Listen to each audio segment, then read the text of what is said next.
morning, dear students. Let's we continue with our geography chapter, major landforms of our Earth.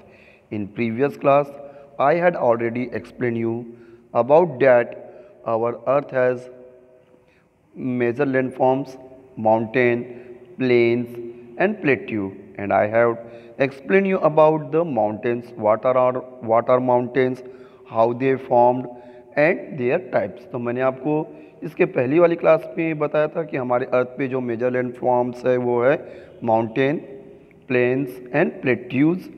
Okay, और मैंने आपको ये भी बताया था कि माउंटेन्स कैसे बनते हैं, कितने प्रकार के होते हैं। Now today's class we are going to cover the topic about the plains and plateau. अब हम इस नई क्लास में पढ़ेंगे प्लेन्स के बारे में और प्लेट्यूज के बारे में। Okay, now what are the plateaus?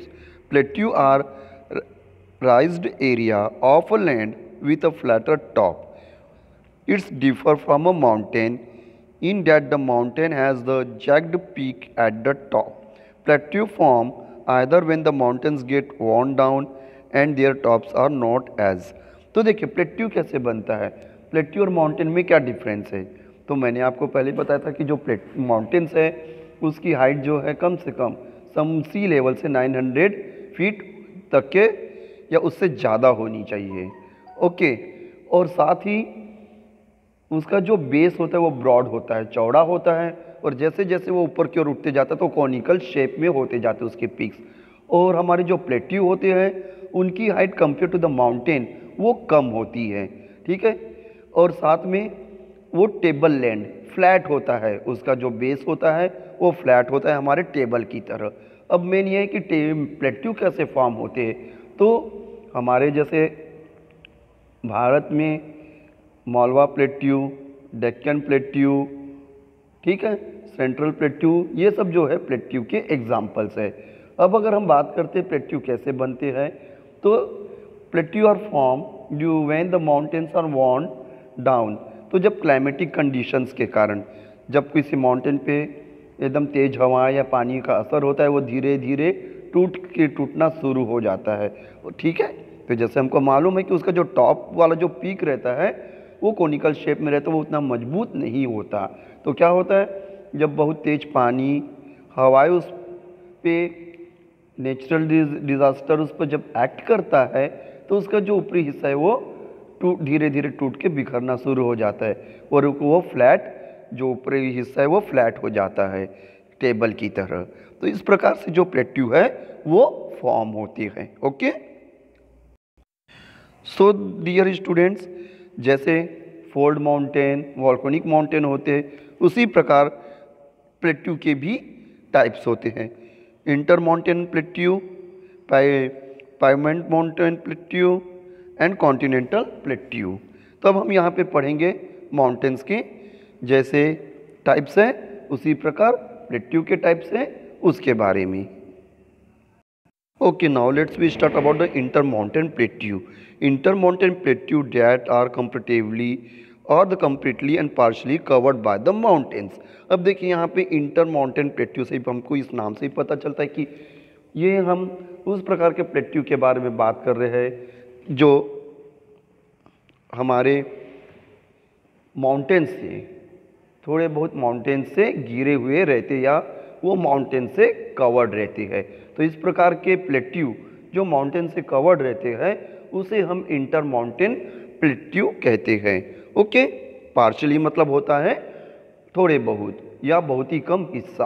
Okay, अब continental plateaus means when compare the surrounding plains some plateaus are to the higher.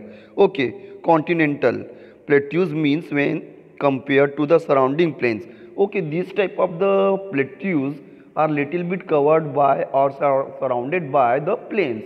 तो देखिए इस प्रकार के जो प्लेट्यू होते हैं, ठीक है, ये जो अपने कॉन्टिनेंटल प्लेट्यू होते जैसे हमारे इंटर माउंटेन प्लेट्यू क्या होते हैं जो माउंटेन से घिरे हुए रहते हैं जिनके आसपास माउंटेन रहता है या माउंटेन से जॉइंट रहता है। लेकिन continental plateau are those plateaus which are covered by some plains जिनके आसपास कुछ प्लेन एरिया हो या उनके कुछ हिस्सों में प्लेन्स हो। Okay, these are the known as the continent plateau, but they are the higher than the okay in size, लेकिन वो जो है जो हमारा प्लेन एरिया से थोड़ी ऊंचाई पे रहते हैं अपने continental plateaus. Okay, let's we come to the plains. Okay, now the plains, an extensive level, usually the treeless area of land on the earth's surface. The plains are the large stretch of the flat land. तो जैसे हमको मालूम है, the plain area are the large stretch area, वो area जो बहुत दूर तक के फैला हुआ हो लेकिन उसका हिस्सा माउंटेन या प्लेट्यू की तरह ऊंचा ना होकर एकदम प्लेन रहता है। They are generally not more than 200 metre above the sea level. अब देखिए, जैसे मैंने आपको बताया, प्लेट्यू और माउंटेन जो है सी लेवल की हाइट से ज़्यादा रहते हैं, लेकिन जो हमारा प्लेन एरिया रहता है वो सी लेवल से 200 मीटर तक के ही होना चाहिए। अगर उससे ऊंचा हो जाएगा या सी लेवल से ज़्यादा होता है तो उसे फिर हम प्लेन एरिया नहीं कह सकते। Some plains are extremely level, other में बी स्लाइटली रोलिंग और अडल्टिंग। तो देखिए, प्लेन एरिया भी जो है वो अनइवन है। ओके, कहीं पे आपको थोड़ा ऊंचाई नज़र आएगा तो कहीं पे वो आपको रोलिंग शेप में नज़र आएगा। रोलिंग मतलब अनइवन। सो हम ये कह सकते हैं कि हमारे जो प्लेन सरफेस है वो भी अनइवन नहीं है और उसकी हाइट 200 मीटर से ज़्यादा नहीं होनी चाहिए। तो हम यहाँ पे देखते हैं types of plain: structural plains, alluvial plains and the glacial plains. Okay, now let's to come to the structural plane. Due to the endogenic force, an area can be raised or the lowered. These actions are called uplift. तो देखिए, structural plane जैसे आप इस area के background में आप देख रहे हैं वो एंडोजेनिक। ओके, जब उस पर नेचुरल फोर्स वैक्ट करता है तो जैसे हमारे जब माउंटेन्स हुए, वॉल्केनो या अर्थक्वेक के कारण बहुत ज़्यादा अपलिफ्ट हुआ वो एरिया, तो माउंटेन का रूप ले लिया या प्लेट्यू का। तो उसी प्रकार किसी नेचुरल एक्ट के कारण जब वो एरिया जो 200 मीटर तक की ऊंचाई पे उठता है तो हम उसे प्लेन कहते हैं। ठीक है, दीज एक्शंस आर कॉल्ड अपलिफ्टमेंट्स। तो इसी एक्शन को हम अपलिफ्टमेंट ऑफ द लैंड्स कहते हैं। This action are cause the plain to be formed, they are called the structural plain. तो आप जैसे बैकग्राउंड में देख रहे हैं इस प्रकार का ये जो स्लोप्स बने हुए हैं, है ना, इधर आपकी ये जो स्लोप्स है इस डायग्राम में आप देख सकते हैं, इसके बैकग्राउंड में जो डायग्राम है तो ये स्ट्रक्चरल प्लेन कहलाता है।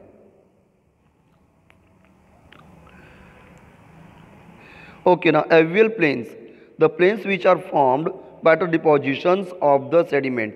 तो देखिए, एवियल प्लेन तो ये होता है, ये अधिकतर आपके एवियल प्लेन जो होते हैं नदी के किनारे वाले के हिस्से को कहा जाता है। ये कैसे बनता है? आपको मालूम है कि पहाड़ों से नदियाँ निकलती है, यही नदियाँ जब पहाड़ों से निकलती है तो अपने साथ छोटे छोटे पत्थर, स्टोन्स, रॉक्स के पार्टिकल्स लेके आती है और जब वो प्लेन एरिया में आती है तो रिवर की स्पीड कम हो जाती है, नदियों की स्पीड कम हो जाती है। तो इससे क्या होता है, ये जो सेडिमेंट्स है या रॉक्स पार्टिकल्स है आगे ना जाकर रिवर के बैंक में सेटल्ड हो जाते हैं, जमा होना शुरू कर देती है ये। ठीक है, तो इसी को हम तो इस सेटलमेंट या सेडिमेंट से जो लैंड फॉर्म होती है वो फर्टाइल होती है। ओके, खेती के लिए, एग्रीकल्चर के लिए बहुत अच्छी रहती है। तो इस डिपोजिशन से जो लैंड बनती है उसे हम कहते हैं alluvial plains. The river from the higher altitudes are, ठीक है, तो जैसे मालूम है कि हमारी जो रिवर्स है इस प्लेन को फॉर्म करने में बहुत बड़ा रोल प्ले करती है। क्यों? क्योंकि वही जो है छोटे छोटे रॉक्स पार्टिकल्स को अपने साथ लेकर प्लेन एरिया में आती है। अब हम बात करते हैं glacial plains. Glacial plains are formed by the movement of the glacier under the force of gravity. Such plains are formed in Canada, Siberia, etc. तो ग्लेशियल प्लेन्स, तो जैसे आपको मालूम है कि हमारे जो माउंटेन हैं जिनकी हाइट 900 मीटर से भी ऊंची होती है या ज़्यादा होती है, वहाँ पे एल्टीट्यूड क्या होता है, कम होता है, टेम्परेचर 0 होता है, तो वहाँ पे बर्फ़ आपका स्नो कवर्ड होता है। ठीक है, तो यही स्नो कवर्ड एरिया जो है ग्लेशियल प्लेन्स कहलाते हैं। देखिए आप इस डायग्राम में आप देख सकते हैं कि जो वाइट वाला एरिया है वो ग्लेशियल्स, जो वाइट और ब्लू आपको शो हो रहा है वो ग्लेशियल प्लेन्स है। माउंटेनियस एरिया में इस प्रकार के आपको प्लेन्स मिलेंगे। So at the due to the force gravitational force this glacier start moving. हमारे अर्थ के ग्रेविटेशन फोर्स के कारण कह लीजिए या सन की रेस के कारण जब ये ग्लेशियर्स पिघलने शुरू हो जाती है, ठीक है, तो ये ग्लेशियर्स फॉर्म करते हैं। क्यों? क्योंकि आइस जो है वो मेल्ट होके वाटर बनता है, ठीक है, और यही पानी जो है नदियों के रूप में नीचे की ओर आता है। तो ये ग्लेशियल प्लेन्स कहलाते हैं। Glacial plains which are formed by the movement of the glacier under the force of gravity. Such plains are found in the Canada. तो इस प्रकार के आपको ग्लेशियल प्लेन आपको कहाँ पे मिलेंगे? ग्लेशियर प्लेन भी कहते हैं, ये मिलते हैं आपको कनाडा में और साइबेरिया में। ओके डियर स्टूडेंट्स,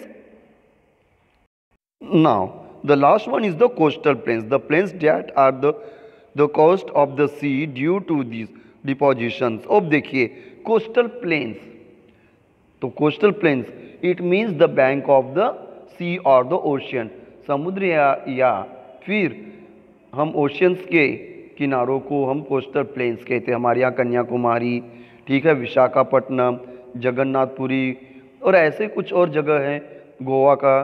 तो इस प्रकार के ऐसे कुछ एरिया है जहाँ पे कोस्टल प्लेन्स है जो बनते हैं समुद्र के बार बार जो लहरें आती हैं, ठीक है, उनसे ये इस प्रकार के कोस्टल प्लेन्स फॉर्म होती है। Okay, so dear students, we have completed this chapter.